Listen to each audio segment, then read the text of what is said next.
Spotlighting Hawaii's leaders. We want to bring in Governor David Ige. Good morning, Mr. Mayor. Lieutenant Governor, good morning. Thanks so much for joining us. Mayor Derek Kawakami. Thank you so much, Senator, for being here. Spotlighting the issues.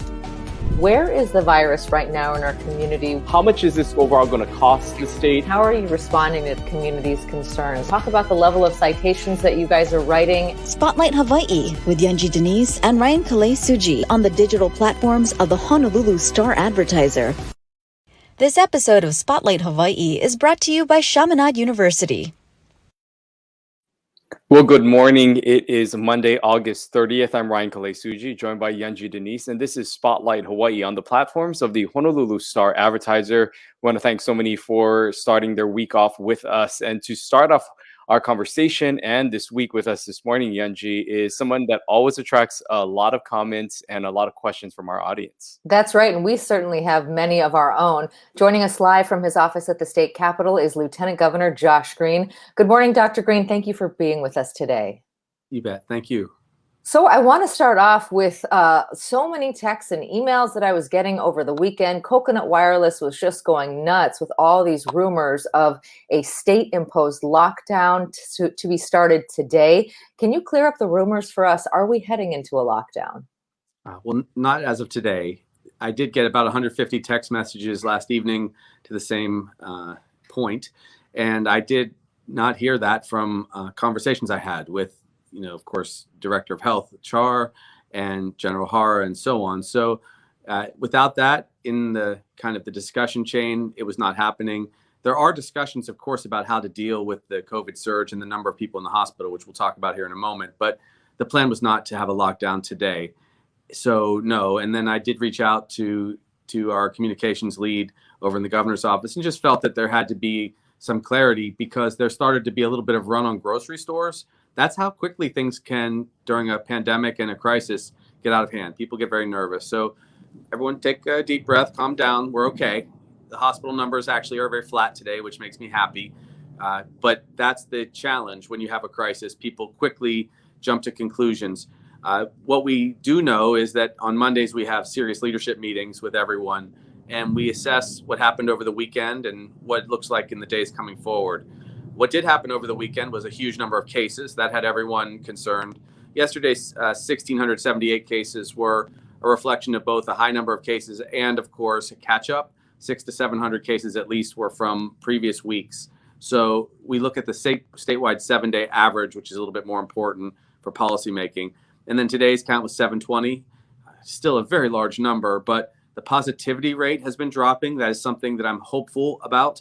We are now at a 7.96% positivity rate. As compared to 2 days ago, it was 8.44%. And also compared to the national average, which is 10.61%. So we're better than most places, but it sure is a little scary when you have our hospitals filling up. Let's take a look at and talk about some of those numbers that you mentioned. Of course, today's count about 700, and it's crazy to think that when we hear the number 700, it's actually considered a better day considering the numbers that we've seen recently. But if you can take us through what we saw today, not only with these positive cases, but where we're at with the hospitalizations, as you mentioned, which have somewhat stabilized. If you can take us through those numbers. Yes, absolutely. So you're right. Remember, there was a time when 100 was bad, and then 300, oh my God, and then 700. The average case count per day for this last 7 days is 874. I do believe we're due to have it come down for many reasons. One, we continue to vaccinate a lot of people. We'll talk about that in a moment. There were 14,000 vaccinations that were done this weekend. So people are concerned about catching Delta. They're finally resuming their vaccination opportunities. Also, the hospital number. The hospital number is 418 in our hospitals. It was 318 at peak last year, just for perspective. So that's 33% higher. Now, I've been very worried about this number because let's break down what our hospitals can do. There's about 2,200 beds available at any given time that are fully staffed. As of today, 418 of those beds are occupied by individuals with COVID-19. And that's a very serious amount of work for nurses to keep people alive. The last 7 days, our numbers have hovered between, and I'll have to look at my notes, between 411 and 418. It went 411, 408, 414, 427, 425, 420, 414, then 418. So that's what it's been like, which means it's been very stable these last few days. And that's a good sign. We hope that the hospitalization numbers are dropping. They must drop because we can only get up to about 500 people in the hospital with COVID and continue to know that we have enough ICU beds and give comprehensive care. If we exceed that, then you start wondering, do we have to ration care in some way or another? We do have a higher number under the worst of circumstances. After polling all of our hospitals, we have 710 available beds for COVID. That's how much we could staff, even with this surge of staffing. Remember, we got 550 visiting nurses and respiratory techs to come in that are being paid for by federal dollars. So they're here now. Most of them are here. We're going to actually, I've got good news, bump that up to 650, it looks like. So we'll take that 550 additional staff and go up to 650, but it still leaves us very tight when you have this many people with COVID in the hospital. So what I said to our team was, guys, if we get anywhere near 500, you are going to have to take very strong action, life-preserving action, and that would likely come in the form of at least a temporary shutdown on some, based on some standard. We've done a couple of those before, and I don't want to get people thinking that green is, I'm recommending that at this moment because the numbers have stayed steady. But that is the standard that I have, that I see, because I'm seeing behind the scenes how many docs, infectious disease specialists, nurses, ventilators. As of today, we've got 66 individuals with COVID on ventilators. It's a high number. So that takes a lot of extra staffing to take care of people. And so that 500 threshold is really a number that means a lot of different things. And it's the point at which I would be worried that we would see extra loss of life above what we should ever see with the disease itself. What kind of a lockdown would you advocate if we did hit that 500 threshold? Because I think, I'm a parent of 2 young children, and a lot of other parents have been texting me and saying, please ask if we're going back to distance learning. I think that is a huge fear for a lot of families who have just started to get their kids right back into the routines of schools and kind of feeling somewhat normal. So if we had a lockdown, what would that look like? Would it be the same as what we had, in March of 2020 where everything was shut down, or would it be more targeted, if you will? I think it would be significantly more targeted. I think it would be a reflection of the safer at home category that we had, which was you could go out, your kids would go to school, you would go to work, but you'd only really go out to pick up food, go get groceries, and that kind of thing. I'm also thinking that really in the short term, what we should look at, and we should make this decision by Wednesday, is whether or not we want to have just a pause, a moment to breathe a little bit over the Labor Day weekend, which means Saturday, Sunday, Monday. In my opinion, there should be absolutely no gatherings outside of our family circles, our family bubbles over this Labor Day weekend, because we cannot afford extra spread, which will mean extra cases and then hospitalizations and then extra fatalities. So this is the time that we don't want to have an experience like the July 4th weekends of the past, where we take this large number of cases and we essentially pour gasoline on the fire. But I don't think right now we're talking at all about shutting down schools or shutting down all of business. We don't want to do that. Keep in mind right now that there are some other good indicators that keep us safer in general. 84% of all of the people who are eligible to get the vaccination have at least started it, have at least initiated it. We've seen 62.6% of all of society get fully vaccinated, 70.9% of all of society initiate, and then that bigger number, 84%, when you set aside the kids that are under age 12, 211,000 of them, who cannot be vaccinated. So it is very difficult to close down society when only 16% of our society who is eligible has chosen not to get vaccinated. And then some of them have actually gotten immunity through catching COVID, sadly. So I think that's the reason things are so different. I also think that it's been basically safe. Like I have told a lot of people, my heart breaks when anyone is sick, especially children. As of now, there were 2 children statewide in the pediatric intensive care unit, and neither of them were in critical condition requiring breathing support, like with a ventilator. So that is a good thing, because we have 171,000, including my Sam, individuals, children in public school. And right now, just 2 have gotten sick enough. Now, 2 is too many, but you can't stop a virus from affecting some children, some adults, some adolescents. That's not possible. So we're trying to really be very careful, and we're trying to make sure we stabilize society and stabilize the hospitals. Let's talk a little bit more about this recommendation that you're presenting of a quieter Labor Day weekend, if you will, sort of a semi shutdown or stay at home order. How would that ultimately impact, say, visitors coming to Hawaii? Because we know that there are a lot of tourists that are expected to be here for the long weekend. What would a shutdown or a pause, if you will, over the weekend mean for visitors as well as locals in that context? Well, in that context, that safer at home, people would just go and gather only with their families. That would be it. So there probably would not be that much impact on family units or visitors. We still would encourage people to go out and exercise at the beach parks and be in their small, mini cohort, if you will. They would go do takeout restaurants in that case. We would really ask people to stay to their resorts. And this is just only a precaution if we reach that threshold, which is 500 individuals in the hospital and the beginnings of the inability to care for anyone who has other problems too, like heart attacks, strokes, and so on. It is a great challenge, but it is a life-saving endeavor. And it's actually more important that we stop community spread. Now, of course, we worry about spread from travelers. That's always been a concern and on our mind. They have had a very low percentage of the spread overall. It's been 1 to 2%. Though when they're here, we're all at work and we are with our friends and we're in the lunchrooms and we're in lines and so on, and that's why there can be spread. There has been less travel, I will point out. We now only had 19,788 travelers yesterday, which still sounds like a lot of people, but that's a lot less than when it was 32,000 a day. That's a reflection of both the regular slowdown that comes kind of towards the end of August when kids go back to school in the mainland and fewer families come. And then, of course, the governor's comment where he asked people to only come here if there was a necessity for their travel. Most of the people that we're seeing now keeping their trips are our own local people. There's just so much sense in having a quieter Labor Day weekend. However one wants to define it, I would support it because if not, you know what you're going to see. We'll see parties like we broke up yesterday, 400 people going over to East Oahu, 400 people in West Oahu at beach parks trying to have big gatherings. Not only do those already break our gathering rules, which is just 25 outdoors, but we really need to be citing people if they're going to do that because those kind of gatherings are creating huge spread events. And then the spread gets into the community, multi-generational households see lots of cases. And then you see what you see at West, Queens West, where they had twice the number of people in the ER that they could even normally pack in there just physically.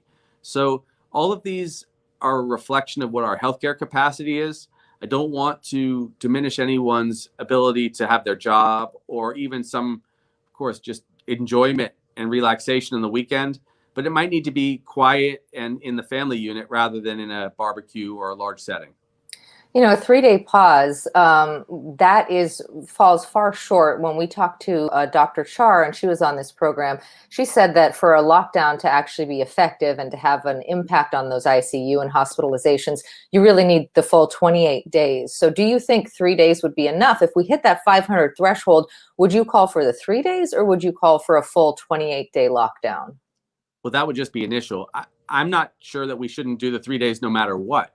Because really what the 3-day pause would be is just taking the gasoline out of the equation, taking the gasoline out of the equation that would be otherwise poured on our numbers, causing an explosion of additional cases.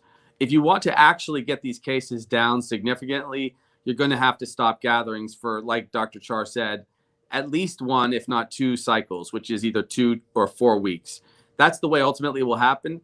We need to vaccinate a lot more people. We've talked about that a lot, so maybe I don't need to get into that again at this moment. But vaccinations will take time to show effect. Decreasing gatherings is the immediate positive impact on the spread of this disease. So I think that Dr. Char is correct. If we want to more aggressively bring the cases down, we have to be a lot more diligent about not letting big gatherings occur. As long as these big gatherings occur, you're going to continue to see spread until one of 2 things happens. Everyone gets vaccinated, or most people, or 2, everyone else catches COVID and gets natural immunity. Those are the only 2 ways the cases will stop. And I hate to see the second version or the second way, because every time there's another, well, let me break it down for you. Every time we vaccinate 100,000 people, we stop 5,000 hospital admissions and we stop 500 deaths. So We have over 200,000 adults and adolescents that can still be vaccinated. We have the capacity to stop up to 10,000 hospitalizations over the next year, and we have the capacity to prevent 1,000 deaths at least. If we don't do the vaccination program, and if we don't find a way to stop the spread, you eventually will see all of those cases and fatalities. So it's really just science, and it's the raw numbers that Libby and I are reflecting on. It's really right at the tipping point, and we are doing everything we can to honor the sacrifice that the 84% of our society has made to get vaccinated. Then there are some other people that are not vaccinated that are very careful. They wear masks. They don't go into gatherings. I also want to thank them. But on the flip side, there are the people that got into a party of 350 to 400 people last evening and wanted to just get, ripped drunk and make out. And those guys are going to spread COVID like crazy. And then they will spread it to some of their teachers and some of the grocery store clerks that they see and the nurses that they bump into and everybody. And that is just not okay. So this is where society has to be responsible, really each of us. It gives us a black eye when we see people behaving that way, because it sets us back week after week after week. Something else that's drawing a lot of comments and criticisms, if you will, in our comment section today is this talk of a vaccine passport. We talked to the governor about what he deems as a health pass. We talked to the mayor about it last week as well, who said he was actually going to roll something out last week, but decided to put a pause on that. What updates can you provide us about what this health pass may look like, and if and when that might be implemented? Well, the mayors and the governor are working on that. I leave that to them, basically. A health pass is really just a way to show that you are vaccinated or not. And I know it's somewhat divisive and it scares some people. Interestingly, it scares some people who have been discriminated against historically. And that is a worry, because if we're divisive, it hurts people. For instance, last week I was told that when I say that we have a pandemic amongst the unvaccinated, it makes people feel somewhat alienated. Now, it is true that most of the people who are catching COVID are unvaccinated, but I don't mean to impugn anyone or make them feel badly. I just worry that they're going to get sick. Now, regarding this vaccine passport, they're working on a way that you could just electronically have it on your phone and have a QR code, so that if we have a concert or something, everyone can quickly show that they're vaccinated. It's a temporary thing if we do it. I think that's very important, because I don't want people to feel that they have to carry some kind of identification all the time. And I want society to come back together.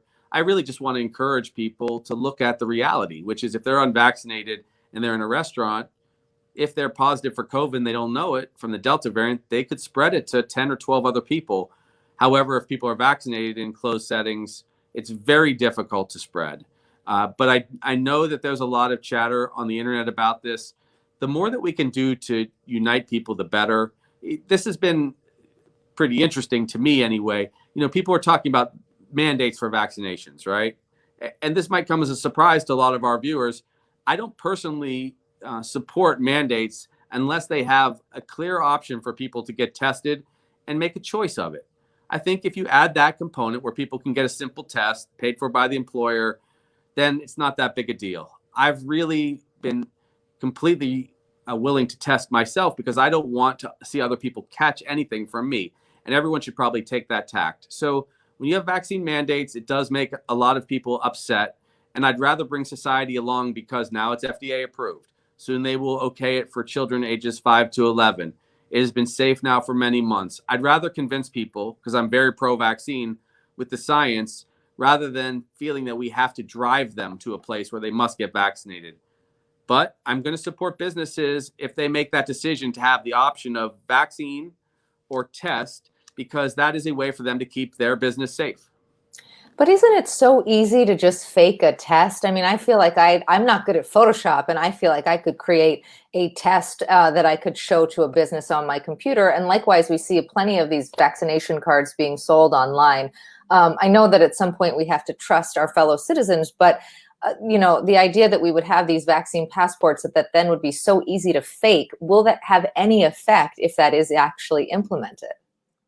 It will not have a large effect. It will have a psychological effect, because I think the idea is that a lot more people will finally be willing to just go get vaccinated. That's really the likely approach. Is there benefit to everyone being vaccinated? You bet there is. And by the way, we've been having these kind of vaccination standards for a long, long time, whether it's for measles, mumps, rubella, for polio, just so many things. You have to be vaccinated and show evidence that you're vaccinated in order to travel, in order to go to school. So it's nothing new. But yes, people could fake a test. They can fake a vaccine card. We do ultimately have to just look into our own hearts and know whether or not we are willing to tell the truth and be responsible. Or do we tell our employer, I can't really do that because I have a deep philosophical opposition, but could I do a different job? Can I work from home? Can I work part-time? How can this work out for me until the pandemic is done? There's just so many different things that we can do to come together, which I would prefer. But I understand when you have a global pandemic, pretty much everything is on the table, especially when people are this afraid. It is very scary when I see patients and they look up from the hospital bed at me and tell me in tears that they wish they had been vaccinated because they know that they could have avoided severe illness. We had a 37-year-old die just yesterday because he and his family chose not to be vaccinated. That's a very young person to be dying of something that could have easily been prevented with a single Johnson & Johnson shot or a pair of Pfizer or Moderna shots. So people will make certain choices, and that's not something that ultimately we can control. What I can control is giving good scientific information. What I can control is trying to lead by example. It's why I got my shots early and why my children are getting their vaccinations and my wife. We really just have to try to embrace all opinions and then work with people because there are some ways to mitigate risk. First, the best way is with vaccinations. And then there are lots of other ways to mitigate the risk, whether it's mask wearing or hand washing or any number of things. We're getting close. We're in the top 3 of all states in the country for vaccinations. I mean, it's pretty extraordinary to be at 84% for initiation of vaccinations across the population. I'm somewhat blown away by that. But if we do a good job in September, and that means doing 150,000 shots, 72,000 shots for people who have not yet started, that would get us another 6%. And then 80,000 shots for people who have already initiated, that would finish them off. We would be at 2 milestones. We would be at 70% fully vaccinated as a state, and we'd be at 90% initiated for those who are eligible. And that is just extraordinary given what you normally see with vaccination programs. Given those numbers, I mean, that seems like a very lofty expectation, but something that we are marching towards. But there is a group of people in our community that simply will not get vaccinated, regardless of what other FDA announcements come out with the other vaccines and what gets approved. They just do not believe in the vaccine and won't get it regardless of what anyone tells them or what government may say. Having considered that, how do you think we get out of this if we have a group of people who don't want to get vaccinated and we see these numbers being the way that they are? Is there a light at the end of the tunnel? Will these numbers go down? And is there any other way that the state is looking to try to minimize or support the conditions that we're in, even if this vaccine program doesn't advance much further? Yes, pretty complex question. So first of all, we've done 1.8 million shots, actually more than that, 1.85 million shots as of today, and surging. I'll get to the exact number of doses, 1,863,219. When we reach 2 million shots, we would be at those milestones, 70% completed for the whole state and 90% initiated. And then we're on smooth sailing to really get to a herd immunity. Now, in lieu of that, though, we're going to still see outbreaks and we're going to be taking care of people with COVID. Fortunately, most of our kupuna have been vaccinated and we'll be doing booster shots for our elderly and our healthcare workers. That's a very important thing because that will minimize fatalities. Also, we have to deal with it on the other side, which is at the hospital side. It's our moral obligation to keep everyone alive. That's, of course, been the greatest irony of all for me and friends when we see protests or even protests at our home, that people are protesting and refusing to be vaccinated while those individuals are going to get sick and need care from doctors like me and my friends. So we will be prepared. We will be prepared to take care of anyone who catches COVID going forward, but it'll be harder and harder for the virus to spread. We'll have to still do good science and good epidemiology to make sure that future variants aren't making other people vulnerable. We'll have to make sure that our hospital census is sufficiently low so that if people need transfers for their serious traumas, car accidents, heart attacks, that we can take care of everybody. That's just building out the healthcare system. And in an era where we're having a pandemic, you have to have more focus on healthcare. It will mean more investment in healthcare services and challenges to invest in other things. It might mean that for the next couple of years, we see more investments in hospitals and clinics and vaccinations and treatment than road work. You just never know what you're going to have to prioritize going forward, but we will prioritize life and safety. And that's really what we're doing now. It's why we come full circle. And I recommend that we have a, kind of a quiet Labor Day weekend so that we don't have to deal with a forest fire on the other side of it. No, it won't solve all of our problems, but I'm hopeful that by the next time we see each other, I think probably in 2 weeks, if I'm making a guess, that we will be on the other side of this mountain of cases. And I can't predict with a crystal ball, but it looks likely, because if you look at the models that occurred all across the world, it usually was about 50 days up, which 50 days is September 1st from the surge that began on July 10th. And then, somewhere between 30 and 50 days down. And that's mostly a reflection of added immunity, added vaccinations, and a lot of heartache at the hospitals. I'm seeing a lot of comments here asking about children and schools. Have we seen clusters at schools, and do you still think it's safe to send our kids to in-person schools? Well, I'll tell you, that is a question that comes very close to home for me. So I have 2 children. Maya's 14 at Iolani, and she has had smooth sailing. She's vaccinated. They've had almost no cases. They, of course, are lucky enough to have a lot of extra resources where they're testing an extraordinary amount. And that's what we should be doing at all of our public schools. But for 171,000 additional children, it's very hard to be testing every day. We only test about 10,000 tests a day statewide, so it's not even really physically possible. And then there's my Sam, who's 10. And just, it's been a rough go for a couple days. I mean, his classroom, they had an outbreak, and Sam's back with us at home. He's doing okay. But it's really, it's something as a dad. It's hard to get me emotional about these things. Sometimes protests make me mad. But as a dad, when I see our kids get sick and then have to go home in quarantine, it's tough. But it's the right thing to do. He wanted to go to school so badly. He needs to be educated. A lot of his classmates rely on meals at the school, and they do an incredible thing, not just developmentally, but nutritionally, psychologically, spiritually for our children in the public schools. So we have to do all that we can to keep those schools open. But we have to be smart. And our principal at Voyager, when they had a small outbreak, they knew that they had to really be very careful and lock it down. Now, it's not going to be perfect. And as a father with a son who's been home at quarantine, we'll talk more about this in the future, I really am feeling it. And it's a challenge that we will rarely have to deal with. But these are the hardest decisions that we'll make.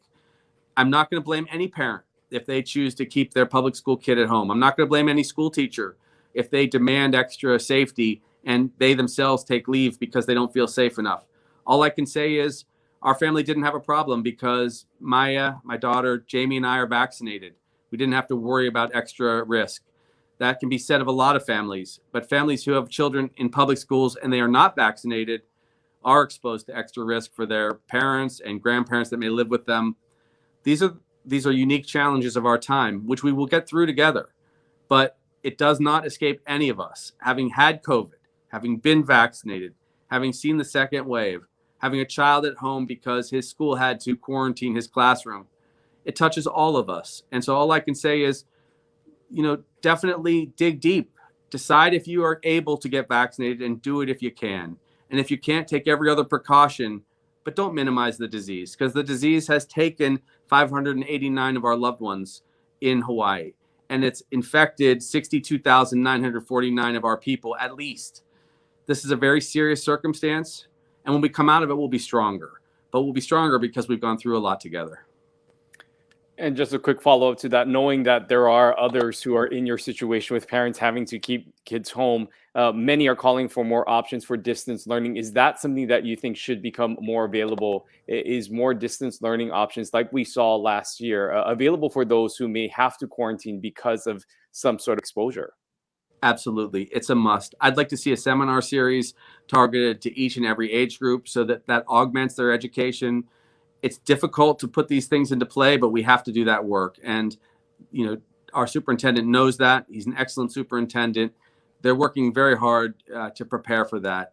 People will ask, well, why didn't we prepare before? They never imagined that the Delta variant, even though 65% of our population had already initiated vaccination and 60% were fully done with it, that you could get an outbreak like this. So people all across the country are dealing with this. Schools really do need to be open. I know that that's hard for some people to accept. And again, I'll be understanding if they choose a different option, including at-home learning or distance learning. These are the many things that we're going to continuously have to deal with. And in the future, hopefully it won't be as challenging. In future pandemics, or if we have hurricanes or we have any of these big challenges, it'd be great to be able to do things simply and really care for all of our society in new ways. So we are learning an incredible amount about ourselves and our system, but it's under great duress. And we're trying to do a lot of these things, fly this airplane while part of it is on fire, with cases, with hospitals that are filled, with differences in opinion, people who are protesting. And I do respect that protest. I respect the freedom of speech. But all of these are very high pressure circumstances, not the least of which is if your loved one is in the hospital and you can't visit them because they have to be quarantined with their disease. So we'll never see another time, I don't believe, where it's this challenging, but we're up to the challenge. And I think that people need to just be understanding of different points of view. And if we're that understanding, it'll be easier for us to deal with the crises that keep coming. I know it's the top of the hour. You have a leadership meeting in less than 15 minutes. I want to give you an opportunity just one more time, if you can sort of outline your line in the sand, because that 500 caseload at the ICUs, a lot of people who have joined late keep saying, are we locking down? What's happening? So if you could reiterate that, what you're calling for Labor Day weekend and what could happen if we hit that 500. So I've already spoken to leadership in our first meetings at 8, 8:30, and 9, and I've expressed the need to at least strongly consider a pause, a deep breath this weekend, where we have a safer at home basic provision where we stay at home. We don't have any gatherings at all this weekend. We'll see what the governor feels, what the mayors feel. There does seem to be a lot of consensus that we should do something of the sort, just so we don't pour gasoline on the fire of an average of 874 cases a day and currently 414 people in the hospital. But the absolute decision must be made if we touch 500 people in the hospital to then go into a significant life-preserving position, which would be a stay-at-home order. It would either be safer at home or stay at home, because we would have to bring those cases down over 14 to 28 days, like Director Char has recommended. That is necessary if we touch 500, just from a practical standpoint, to keep those who are suffering with COVID alive and other people across the state who have other health conditions that will need services, and we would not have beds adequate for them if we don't do something to stop the spread. People want to know, obviously, why we don't do it like this. Well, it's a big decision to put people out of work, to stop schools, to stop travel, to deprive them of their ability to pay for their children's education or their groceries. Those are very hard decisions to make.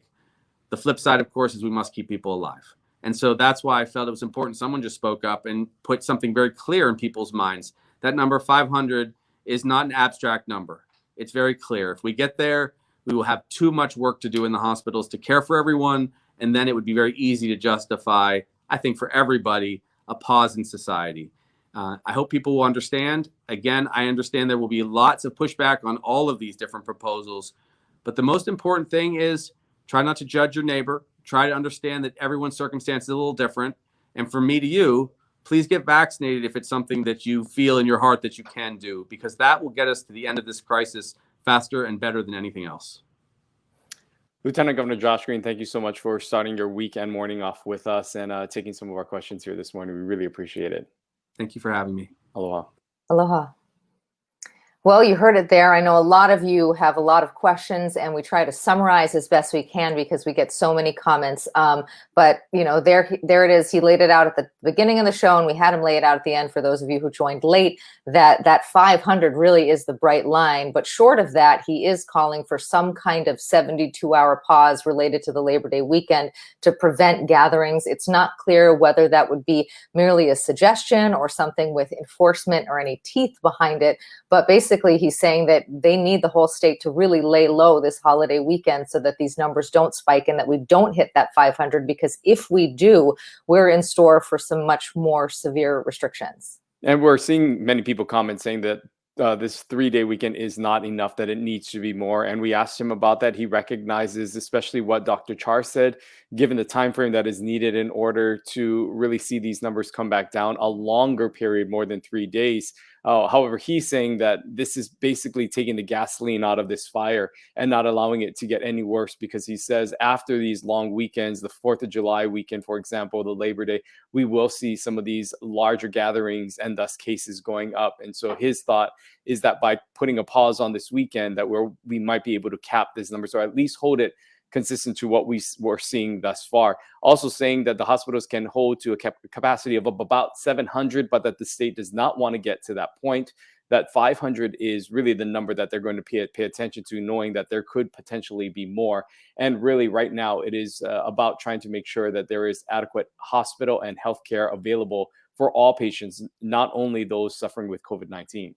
We know that the mayor was on here on Friday. He made some news when he was on here talking about the possibility of a vaccination passport for the city and county of Honolulu. And when we talked to the lieutenant governor about that, he said that he didn't think that that would really have much of an impact on the actual numbers, because the mayor has said that he would also make an allowance so that you could show a vaccination card or you could show a negative test within 3 days. Obviously, both of those are fairly easy to forge. So it didn't seem like something that he was, necessarily opposed to, but he just said that it wouldn't make much of a difference. We are still waiting to hear from the mayor's office. That's something that he had said that they were planning to roll out, but then the numbers got so high, he wanted to wait to meet with leadership to talk about what further measures could be needed in addition, perhaps, to that. They're having their meeting in just about 10 minutes. So I expect that in the next day or two, we will hear more. Yeah, we look forward to hearing what officials have to say about these next steps and continue to watch these counts. On Wednesday, we're going to get a more in-depth look into the COVID-19 virus, where it is in our community and how it's impacting specific areas and people in our community.